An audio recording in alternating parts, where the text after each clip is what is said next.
The truth behind the resurrectionist during slavery, the dark, deep, and scary reality. It is no secret that the institution of slavery was a dark and inhumane institution. The reality is that enslaved people had a value alive as well as dead. And in many cases, when they perished, the resurrectionist was there to exhume the body within 72 hours.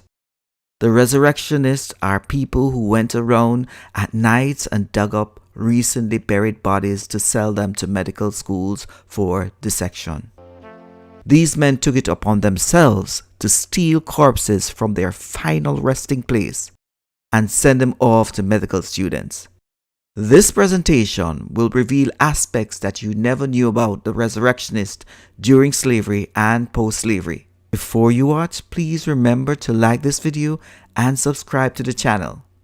Now let us look at who is a resurrectionist. A resurrectionist is someone who is paid to steal bodies for dissection.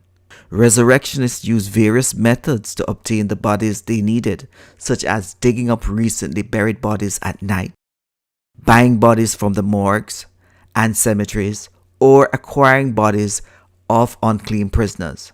Resurrectionists were often in the same line as body snatchers. Despite the nature of their profession, resurrectionists were often seen as heroes by doctors during this time.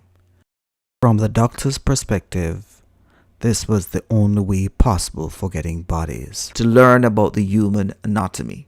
From my position, I can establish that the resurrectionist had an art form. As a matter of fact, this art form also was taking place in England and seemed to have influenced North America at that time. For example, here is a resurrectionist diary outlining his pick up and his drop off. Apparently this was indeed an occupation, and as a matter of fact, people would invest in carriages to ensure that they could make their pickups and their drop off on time. It seemed to me that there was no law at that point in time regarding human dignity of a corpse. How was the body taken out? The evil deed of the resurrectionist had to be done in the night. I guess who wants to be associated with someone who stole bodies? The nature of this act was stomach-turning. The grave robber would have to create a hole in the head of the grave in order to be able to take off the coffin cover and pull the body out of the coffin.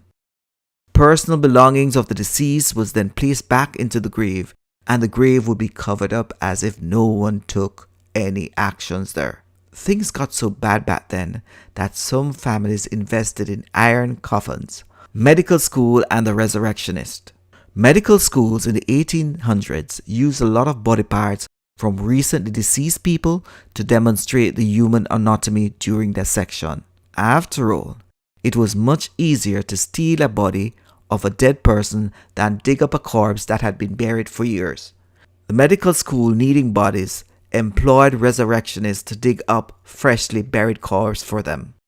Resurrectionists would dig up the bodies, take them to the medical school, and sell them to professors. Yes, professors. Some medical schools would also buy bodies from morgues and cemeteries. They did this because corpses buried for years were too decayed to be used in dissection. By buying bodies from morgues and cemeteries, the medical schools could ensure that the corpses were fresh. The Medical School of Georgia purchased a slave named Grandison Harris, who was a body snatcher for the medical school, or a resurrectionist, according to the slang at the time. For over 50 years, Harris robbed graves and supplied the college their bodies as they needed. It is said that when Harris removed a body from a grave, it was difficult to tell if the burial area was disturbed. The reality is, as medical schools were established across the United States in the 18th century, this came with a demand for bodies. While many people would ignore the contribution of blacks to the medical field, it must be acknowledged that the bodies of enslaved black people were used to develop aspects of U.S. medical education during the 19th century. The knowledge is still central to the medical field. Regardless of this contribution, today this population has worse health outcomes and systematic discrimination as it relates to their health. This exploitation of black people continued, as seen in several studies. For example, between 1932 and 1972, black people in the United States were infected with syphilis by the United States Public Health Service and the Center for Disease Control. As a matter of fact, several died based on being infected by syphilis.